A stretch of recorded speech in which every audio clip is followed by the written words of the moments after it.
Hey guys, thanks for clicking. Thanks for watching. Texas Teacher 79, just back from the Regal Princess Thanksgiving Sailing 2023. And honestly, guys, it's just easier for me to do it this way than to type out this missive manifesto that I wouldn't want anyone to have to read. It's too long. So let me go over some things, just kind of a quick review, rehash of the cruise, some comparisons to Carnival, and I'll kind of go through the ship, kind of public area by public area, and just give my thoughts. First, I took some notes on some things about the sailing that I just wanted to talk about. A lot of people had mentioned the embarkation issues that I talked about in the review, in the live rather. You know what? It's not enough to. I saw some people swearing off, "Oh, I'll never do Princess out of Galveston." Honestly, it's not really enough of an issue for me to write that off at all. I knew I left at a difficult time. I left the La Quinta in Galveston at 11, right after checkout time. And that's really probably the worst time to go. I wasn't super early. I wasn't late after it cleared. I went right in the middle of the chaos. But honestly, it was such a beautiful day in Galveston. I didn't mind staying outside, even if I was going to have to for a while. The line did move. The only way I can see it being a real issue is if you had someone with mobility issues. If I was with my dad, it could have been a challenge. But honestly, talking to some other people who did travel with someone who had limited mobility, was in a wheelchair, they were kind of whisked to the front of the line. So Princess does need to kind of work that out a little bit, deal with the port. People who I've talked to who were on Ruby last summer did not have the same issues. So hopefully they'll get it down with Regal. It was just a long line outside. Once we got inside through security, it was a snap. Green lane was amazing. I never stopped moving. I never sat down, hit the medallion, walk right up the escalator onto the ship. It was cake. So I wouldn't let the embark really turn you off that much. Just maybe plan to get there on the later end. Honestly, be the best way to walk on. Unless if you're one of those that wants to be one of the first ons, just get there super early and wait till the doors open at the front. That's all I could really suggest. One quick thought on the cabin. I loved the cabin. I talked about that a lot. The bedding was amazing. The balcony was great. Cabin was very great, functional. I love the big Princess closets. Only thing I would change, I probably wouldn't stay aft again. As much as I loved the aft area with like outriggers up on Lido, I was on 14 on Riviera. Outriggers just 2 floors up. I could just run up there really quickly, get some coffee, get a drink, watch the world go by. It was great. I probably wouldn't stay there again simply because when you're going down to all the public areas on 6, 7, 5, you can't walk through on 6 and 5 from the aft because the dining rooms break you up. So you really have to go down to 7 and then walk forward all the way on 7, and then go down to 6, down to 5 to get to where I wanted to go. Same thing going up on Lido. Outriggers is great, but you're going to have to walk through the entire Horizon Court and Bistro to get to the main pool area on Lido deck. 17, I talked about this in the review as well.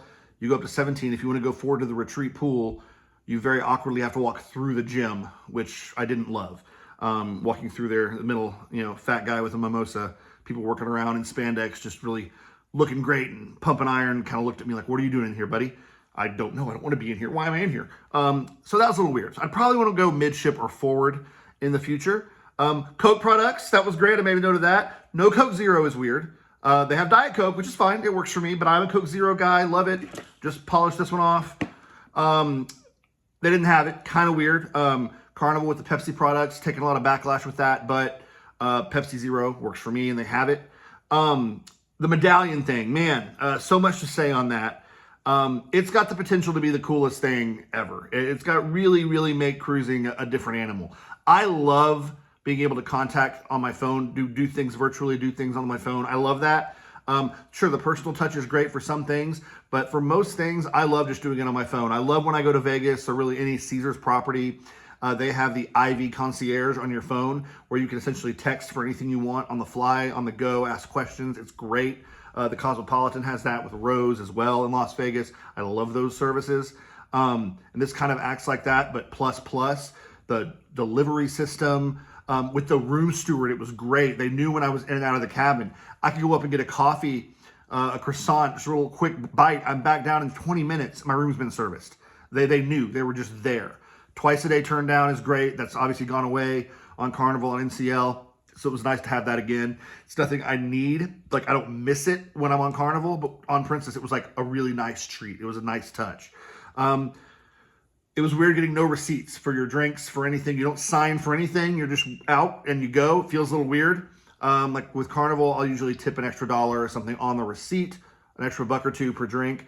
So I felt weird not signing for something, but it really is convenient.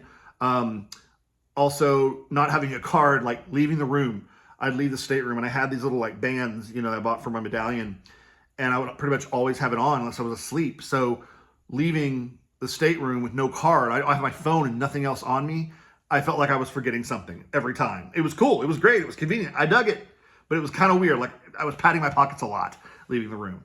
But it was great. The ordering things, I did have some issues not getting certain things delivered to me, taking a long time, some confusion. But I'd say it worked 90% of the time. And when it worked, it was awesome. It was really a cool feature. I can see myself missing that on future cruises. So I really liked the medallion overall. That's a net plus for me. There were issues. I know some people have complained about having to shout your room number out at bars, things like that. And that did happen a few times, but more often than not, it didn't. I loved, it was kind of fascinating if you can lean over and look at the iPad. They have all that, it looks like the bridge of the Starship Enterprise. They've got all these iPads, and every time somebody walks by or gets close to the bar, faces are popping up. It's kind of cool. It's got to be challenging for them. Like, they're amazing, the work they do, the bartenders. But seeing everyone's face and kind of making sure, hey, is that you? Is that you? Are you this name? Are you that name? It was cool. And most of the time it worked. Service was great. It was really good. It's hard to compare. It's different than Carnival. It's more buttoned down. It's more polished. It's less friendly is a bad word, because it's not like they were unfriendly. They were just very proper. They were very, not standoffish. But, on Carnival, it's, you become, it feels like you're friends with the crew members, the bartenders, the servers by day 2. They know your name, and big smile when you come up, and you're joking, and they're telling stories, and it wasn't that way. I had some that recognized me, and they were always very friendly, and they were very efficient.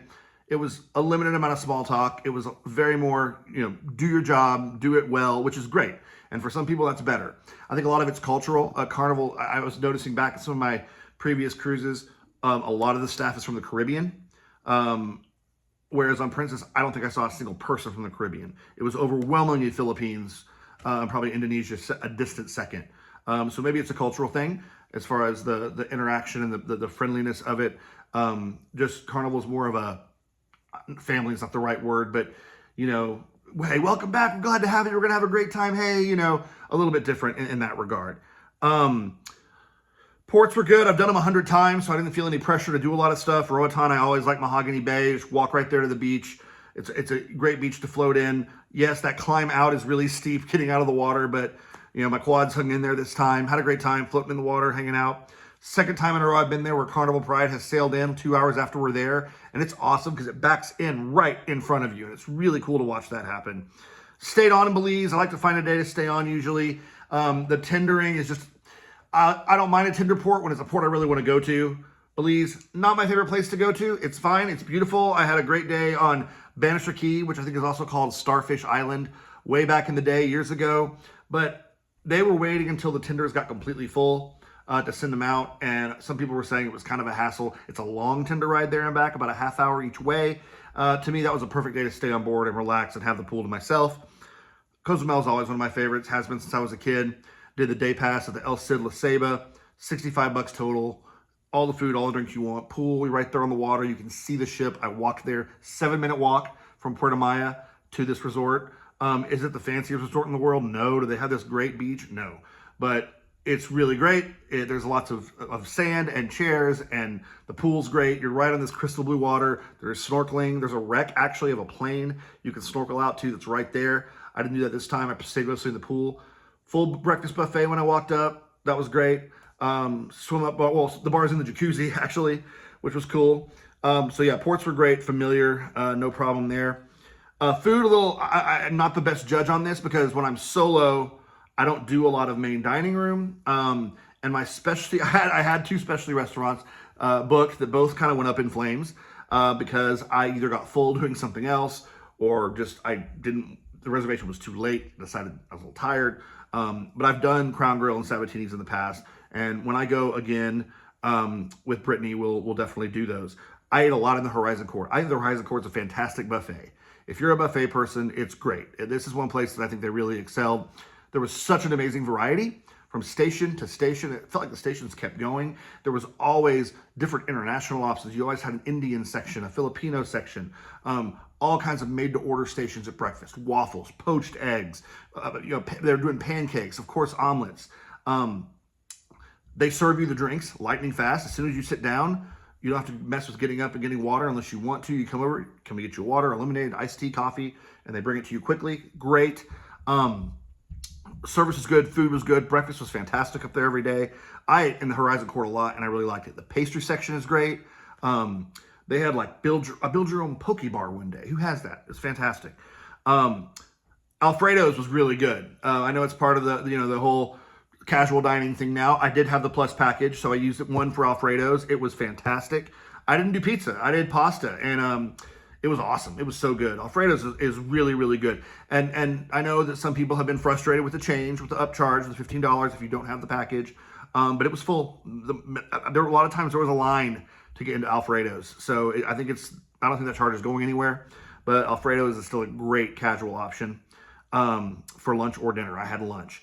I also did a lunch at Ocean Terrace. This was not my favorite. I like Bonsai on Carnival a lot better. People were talking about how, it was so much food. It really wasn't to me. It was a couple bites of sashimi, a couple little bites of sushi, some edamame, and that was it. I didn't get my salad. It was just okay. It was fine. It wasn't bad. But for one of the casual options, I'm definitely doing Alfredo's twice if it's me. I did not do the premium desserts. I'm not a big dessert guy. Not a big sweets guy. This body's built on savory, baby. And I did not do those, but they look good. The big milkshakes, gelato, and the cakes down at International Cafe did look good, but I just never got there. International Cafe, super convenient. I love that it's 24 hours. I love that it's complimentary. Coffees were really good. I ordered some of the butter pecan latte and an iced mocha up to my room one day. It was great. But going down there, always little frittatas, little quiches. I love that stuff. It was always really good. So International Cafe, big thumbs up to that. Casino. I love playing. I play a lot. I was not crazy about this casino. I'm not going to lie to you. It just didn't have that energy that you'll find on like a Carnival casino. That buzz, it's way smaller. The games are way older. A lot of the games were out of order pretty frequently. It wasn't big. It wasn't very exciting. I played a fair bit. I have fun playing. I like doing it, very low stakes, but it just wasn't the best casino I've been in. I did like how it was. I know the smoke is an issue for a lot of people, and I'm not a smoker, but smoke also doesn't really bother me prohibitively. So I did like the fact, and I've heard that it's not like this on the newer Regal class ships. I haven't seen it for myself yet, but I like the spiral staircase up to 7 where the shops were. I thought it was really cool. This really pretty kind of chandelier and staircase into the casino from the shops on 7 was cool. Churchill Cigar Lounge was shut down the whole cruise. I think they're turning it into an arcade or something, but it was totally closed off the whole time. Shows were great. Princess Theater, big place. The shows were all good. I saw a vocalist who did an Aretha Franklin tribute, a couple of stage shows. They were good. They were really good. I have nothing bad to say about them. They were really, really good. I think Princess does an underrated job at their entertainment. There was stuff to do all the time. I don't think, people who may, come off of Carnival or Royal Caribbean or even NCL and say, it's geared to an older crowd. I'll be bored on a Princess ship. I don't think so. I really don't. I think they do a really great job with the entertainment. And honestly, the whole entertainment program, top to bottom, there's always something going on all over the ship. So I really feel like if you're bored, it's kind of on you on this one.